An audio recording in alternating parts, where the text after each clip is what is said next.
Yo, salam Passive Income. Oke, ketemu lagi dengan saya Eros Perwita di podcast Berburu Multibagger ya. Dan di podcast kali ini, episode pertama bulan Agustus 2021 ini saya ingin menjawab pertanyaan yang sudah teman-teman ajukan ya, baik dalam kolom komentar maupun dalam DM Instagram saya.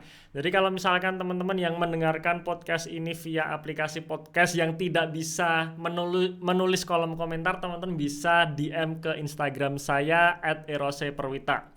Ya, dan juga teman-teman silahkan kunjungi website saya juga perwita.com ya, karena di situ saya nulis blog, saya nulis artikel yang siapa tahu bisa memberikan manfaat buat teman-teman sekalian. Oke, kita langsung saja masuk ke pertanyaan yang sudah diajukan teman-teman ya. Yang pertama nih dari pemilik akun Herbal Hussein ya, Pak Herbal Hussein. Pak, bahas saham SMDR dong gitu ya. Kira-kira SMDR bagaimana, apakah bagus atau tidak? Nah, sekarang kita coba lihat dulu nih pergerakan harga saham SMDR ya. Nah, SMDR Samudra Indonesia. Nah, ini pergerakannya bagus ya kalau dilihat sepintas di sini, naik ya. Jadi kalau teman-teman yang sudah pegang sahamnya sebelum bulan Mei 2021 ini, teman-teman sudah dapat nih satu bagger ya, dimana kalau sebelum bulan Mei ya sekitar akhir April tuh harga sahamnya di kisaran 290-an dan sekarang sudah 665 ya. 665. Berarti artinya sudah dapat satu bagger nih hanya dalam waktu 2 bulan ya, Mei, Juni, Juli, Agustus ya, 3 bulanan. Ya, nah bagus nggak? Kemudian bagus nggak ini? Apakah masih layak di hold atau mungkin bagi teman-teman yang belum punya sahamnya bisa beli atau tidak? Sekarang kita cek. Ya, kita cek dulu dari laporan keuangannya. Nah, oke, ini adalah SMDR kuartal 2 2021. Ya. Nah, kita lihat dulu, kita langsung saja nih lihat laporan kinerja perusahaan di mana pendapatannya naik ya dari 247 juta US dollar menjadi 274 juta US dollar. Yang menarik laba brutonya ini naik hampir 100% dari 33 juta US dollar menjadi 62 juta US dollar. Kemudian laba bersihnya ya. Kalau kita melihat laba bersih, maka kita lihat laba bersih yang diatribusikan ke pemilik entitas induk dari 4 ya, atau sekitar kalau kita bulatkan menjadi 5 juta US dollar menjadi 24 juta US dollar. Berarti laba bersihnya sendiri naik kurang lebih hampir 500% ya, bener ya, dari 5 juta ke 25 juta, berarti kan dikalikan 5, sekitar hampir 600-an% ya. Hampir 400-an%, sorry ya, 400-an%. Nah, sekarang pertanyaannya, dengan kenaikan kinerja yang sangat bagus di tahun 2021 ini, maka sudah sewajarnya harga sahamnya juga ikut naik. Nah, ini kan yang kita cari kan, memang harga saham yang naik karena faktor fundamental. Jadi sekali lagi ya, kalau kita bicara mengenai valuasi, ya, valuasi harga saham, kita bicara mengenai kaidah value investing, maka peruntukannya untuk investasi ya, jadi bukan untuk trading ya. Artinya kita harus punya time horizon yang cukup, alias ya kurang lebih di atas 1 tahun. Dan kalau kita lihat kenaikan harga saham yang seperti ini, maka sudah sewajarnya harga sahamnya naik. Nah, sekarang kita lihat nih, harga 665 masih layak untuk masuk atau tidak nih bagi teman-teman yang mungkin belum masuk di SMDR ya. Nah, sekarang nih kita lihat dulu dari sisi hutangnya ya, rasio debt to equity ratio. Rasio hutangnya dari tahun ke tahun menunjukkan perbaikan. Dari 2013 rasio DER 140%, sekarang hanya 78%. Artinya ada perbaikan neraca, ada perbaikan balance sheet menuju ke sehat untuk SMDR ini. Artinya ya bagus ini ya. Kemudian yang ini yang menarik ya, dari ROE. Nah, kalau ROE maka saya biasanya akan memproyeksikan kira-kira kinerja atau ROE sampai akhir tahun 2021 ini menjadi berapa. Kalau misalkan kuartal 2 2021 ini laba bersihnya sekitar 23 juta atau kalau kita bulatkan menjadi 24 juta US dollar. Nah, kira-kira sampai akhir tahun masuk akal nggak kalau misalkan laba bersihnya menjadi 33 juta US dollar? Sebenarnya masuk akal ya, dan sebenarnya ini konservatif. Cuman sekali lagi teman-teman perlu cek lagi nih, kira-kira apa yang membuat teman-teman yakin kalau sampai akhir tahun 2021 ini laba bersihnya bisa menjadi 33 juta US dollar. Nah, itu dulu. Ya, karena saya tidak bisa menjelaskan secara detail di podcast ini, maka teman-teman harus cari tahu. Tetapi anggap saja nih, 33 juta US dollar ya laba bersihnya sampai akhir tahun 2021 ini, maka perusahaan bisa mencatatkan ROE sekitar 17%, alias sekitar 15-20% kira-kira. Nah, berarti kalau ROE-nya bisa mencapai 15-20%, ya bagus gitu. Artinya ada kenaikan ROE. Ya, kenaikan ROE dari tahun-tahun sebelumnya. Bahkan tahun 2013 SMDR ya, sejak tahun 2013 ROE dari SMDR itu tidak pernah lebih dari 10%. Sedangkan kalau tahun 2021 ini bisa menyentuh 15-20%, maka ada potensi bagger lagi di sini. Bahkan setelah satu bagger ini bisa nggak naik menjadi 2 bagger gitu kan. Nah, di harga 665 ini sebenarnya masih menunjukkan PBV 0,8 kali, yang dimana 0,8 kali ini menurut saya masih murah ya untuk perusahaan yang bisa membukukan ROE 15-20%. Ya, jadi artinya masih ada harapan untuk naik lagi di saham SMDR ini.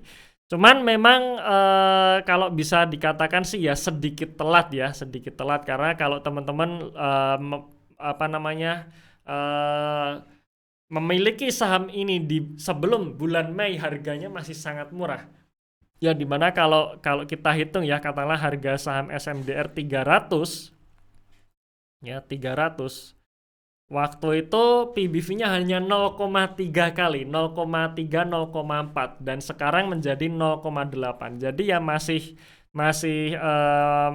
murah ya, masih murah, tapi memang tidak semurah kalau teman-teman pegang sebelum bulan Mei kemarin. Ya, cuman 0,8 untuk ROE 15-20% nih menurut saya sih masih murah gitu ya.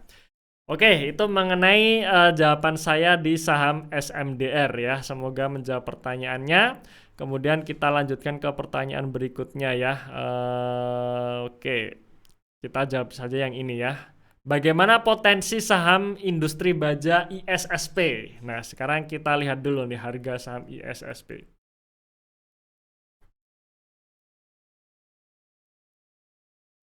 Oke, sebenarnya kalau dari trennya sih juga lumayan ya ISSP ini ya. ISSP sebenarnya belum begitu bergerak naik, walaupun fluktuasinya cukup lumayan ya. Begitu naik, turun, kemudian naik lagi. Ini level tertingginya di 346, sekarang ada di 298. Jadi cenderung juga belum kemana-mana. Kalau teman-teman pegang sebelum bulan Mei masih di kisaran 200-an. Jadi baru naik sekitar 50-an%. Sekarang bagaimana prospek dari ISSP sendiri? Nah, sekarang kita lihat juga laporan keuangannya ya. ISSP kuartal 2 2021. Kita langsung saja masuk ke kinerja operasionalnya. Nah, kinerja operasionalnya menurut saya juga bagus ini ya. Bagus di mana pendapatannya naik dari 1,6 triliun ya, ini dalam jutaan rupiah ya. 1,6 triliun menjadi 2,1 triliun. Ada kenaikan signifikan. Laba kotornya pun juga sama, dari 200 miliar menjadi 485 miliar, artinya naik 100%. Dan laba bersihnya ini juga naiknya tidak tanggung-tanggung ya. Laba bersih yang diatribusikan ke pemilik entitas induk dari 2,6 miliar menjadi 254 miliar rupiah. Artinya ini naik sekitar 100 kali ya, 100 kali. Berarti 100 kali itu sekitar 10.000 kali ya. Jadi besar sekali kenaikannya. Nah, sekarang kita coba cek valuasinya, apakah masih murah atau tidak ya. Nah, Kita lihat rasio keuangannya dari hutangnya dulu ya, hutangnya menurut saya bagus ya, di mana hutang rasio DER-nya hanya sekitar 56%. Kemudian ROE-nya juga menunjukkan kenaikan. Jadi kalau misalkan kita hitung ya di kuartal 2 2021 ini membukukan laba 254 miliar, bisa nggak sampai akhir tahun perusahaan membukukan laba bersih 439 miliar rupiah. Nah, ini pastinya teman-teman yang harus cari tahu kira-kira bisa atau tidak. Ya, dan anggap saja bisa ya, anggap saja bisa ya. Kalau misalkan bisa berarti laba bersihnya 400 miliar ini menunjukkan ROE 12%. ROE 12% ya ini bagus juga kalau kita bandingkan dengan rata-rata ROE tahun-tahun sebelumnya. Jelas tahun 2021 ini ada kenaikan ROE signifikan. Ya, dan harga sekarang di 298 ya, 298 ini menunjukkan PBV yang hanya 0,6 ya, antara 0,5 sampai 0,6. Jadi menurut saya ISSP masih murah juga gitu. Ya, masih murah juga untuk perusahaan yang bisa mencetak ROE 12%. Ya, jadi kalau misalkan naik satu bagger aja ya, jadi anggap 300 menjadi 600. 600 ini menunjukkan PBV yang 1,1 kali, masih wajar juga ini.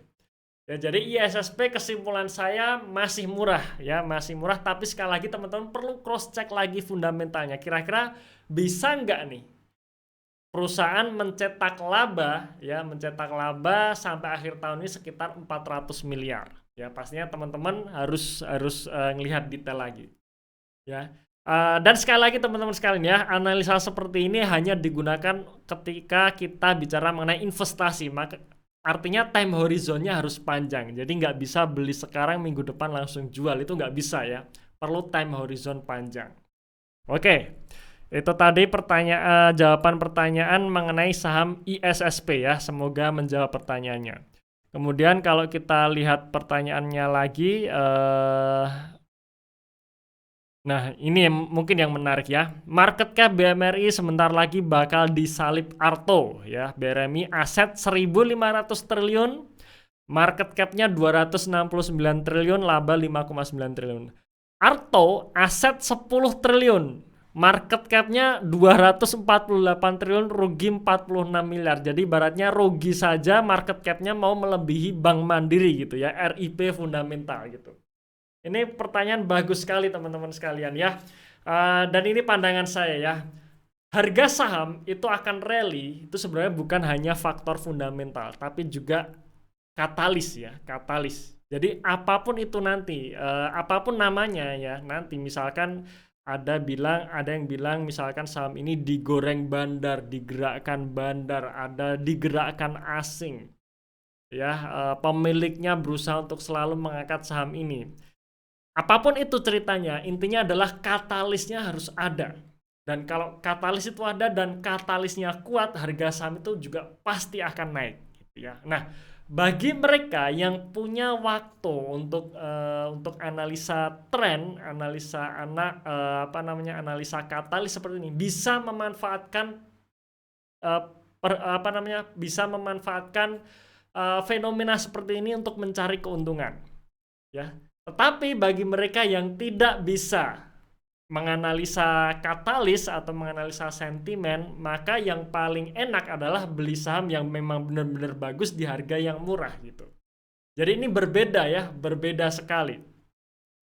Kalau misalkan kita berpacu pada katalis, maka sebelum katalis itu hilang harus segera dijual gitu ya. Dan katalis ini memang tiap tahun itu pasti akan selalu berganti. Kita ingat ya tahun kemarin, tahun 2020 kemarin, ada katalis mengenai vaksin ya. Pak Menteri BUMN menyuruh Indofarma dan Kimia Farma untuk meneliti vaksin dan memproduksi vaksin. Vaksinnya belum diproduksi, tapi harga sahamnya sudah terbang duluan. Apa yang terjadi ketika katalis hilang? Ya sudah, harga sahamnya akan kembali ke fundamentalnya. Jadi kalau teman-teman yang beli di pucuk di harga 7.000 ini, kalau nggak sempat jual ya sekarang masih minus gitu ya, dan nggak tahu kapan akan naik lagi gitu.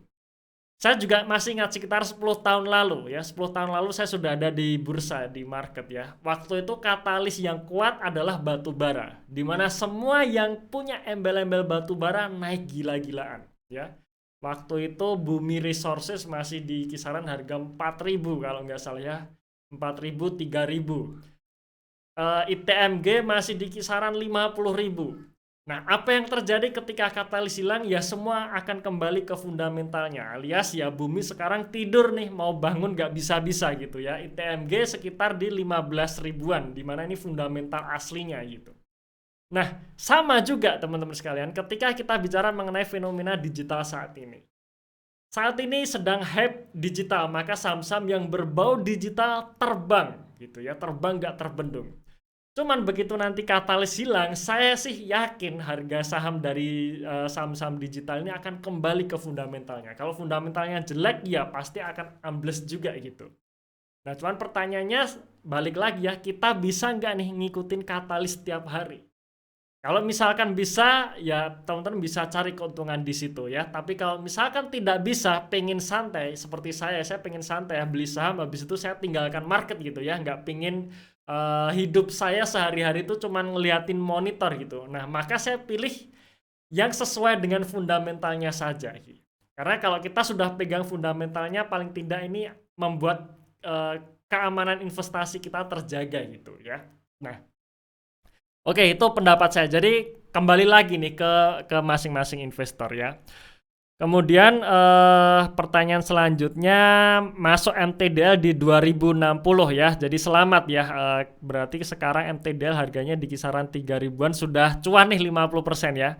Mau hold sampai kapan juga ini ya gitu. Ini komentar mengenai penyesalan saya menjual MTDL terlalu cepat gitu. Nah, mau hold sampai kapan?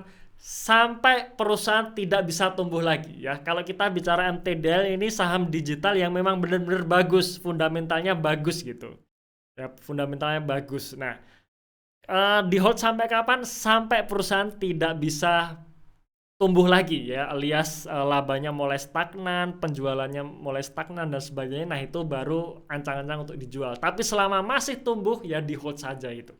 Kalau misalkan tumbuh seperti ini terus, kira-kira 5.000 menurut saya sih masih bisa nyampe gitu ya. Saya optimisnya bisa nyampe sepanjang kinerjanya tidak berubah seperti sekarang, alias tumbuh terus ya. Oke. Kemudian oke, mungkin itu saja ya mengenai pertanyaan-pertanyaan yang saya jawab, dan juga satu lagi ya pertanyaan dari Instagram yang saya terima ya. Jadi barusan masuk ya. Nah, bicara mengenai saham Bukalapak ya, Bukalapak. Jadi kemarin saham Bukalapak akhirnya listing di bursa dan langsung mencatatkan kinerja kenaikan harga saham yang bagus sekali ya, dimana langsung menyentuh batas atas ya, atau ARA, auto reject atas, naik sekitar 25%. Sekarang masih mau naik sampai berapa lagi gitu kan? Kita lihat hype-nya masih tinggi ya. Kemudian antrian pembelian kemarin, di mana orang-orang yang mengantri di harga paling atas itu sekitar 2 triliun kalau nggak salah ya. Jadi masih sangat banyak. Jadi sih saya perkirakan ya 1 minggu ke depan masih akan naik lagi gitu ya. Saya perkirakan seperti itu. Padahal kalau kita lihat secara fundamental juga nggak bagus-bagus amat, secara valuasi mahal. Ya, ini juga sama seperti Arto yang saya jelaskan tadi ya. Dimana kalau ada katalis yang kuat tanpa fundamental, harga sahamnya pun akan tetap terus terbang. Tapi nanti begitu katalis sudah hilang, biasanya akan kembali ke fundamental aslinya. Nah, sekarang kira-kira pertanyaan yang diajukan oleh salah satu teman kita di Instagram, kira-kira bisa naik sampai berapa lagi gitu ya, naik berapa lagi dan sampai berapa lama. Nah, sekarang kita coba lihat prospektusnya. Ini yang membuat saya menarik gitu ya, yang menarik perhatian saya kalau di saham Bukalapak ini, di prospektusnya adalah di sini ya. Pembatasan atas saham yang diterbitkan sebelum penawaran umum. Nah, ini yang menarik ya. Nah, Di sini dijelaskan ya, semua pihak yang memperoleh saham perseroan dengan harga pelaksanaan di bawah harga penawaran umum perdana dalam 6 bulan sebelum penyampaian pendaftaran ke OJK, maka wajib di-lock selama 8 bulan. Ini ya, intinya adalah di-lock selama 8 bulan. Jadi investor-investor yang sudah punya saham Bukalapak sebelum IPO, ya, IPO kan harganya 850. Sebenarnya kalau kita hitung lagi, mereka yang beli saham Bukalapak sebelum IPO itu dapat sekitar harga 400-an kalau nggak salah ya, 400-an. Jadi jauh lebih murah dari harga IPO-nya. Nah, maka di sini akan di-lock sampai 8 bulan. Ya, jadi di sini sebenarnya bisa disimpulkan ya bahwa harga dari saham Bukalapak ini akan dijaga paling tidak 8 bulan ke depan gitu ya. Ya harapannya ya supaya harga sahamnya nggak terjun bebas gitu kan. Jadi ini juga salah satu yang membuat mungkin ya harga saham Bukalapak akan terus naik gitu, akan terus naik, dijaga sampai 8 bulan ya. Nah, siapa saja mereka itu kan? Nah, di sini disebutkan nih. Nah, ada Ahmad Zaki sang pendiri. Kalau sang pendiri sih kayaknya nggak akan ngejual ya. Kemudian PT Kreatif Media Karya, ini anak perusahaan MTech ya. Jadi ada MTech juga di sini gitu. Kemudian ada Microsoft ya, banyak perusahaan-perusahaan besar ya, Standard Chartered, kemudian Mirai Asset Investment, ada BRI Venture ya, anak perusahaan dari BBRI. Ada PT Mandiri Capital Indonesia, anak perusahaan dari Bank Mandiri. Dan juga yang lainnya ya, dan lainnya ada banyak sekali ya. Kemudian di sini juga setelah IPO para pemegang saham yang melakukan lock up sukarela ya, sukarela. Ini juga banyak nih ya. Banyak, ada nama-nama banyak, dan di sini jumlah saham yang di lock pun juga banyak. Ya, ada 76 juta lembar saham, 300 juta lembar saham, dan sebagainya.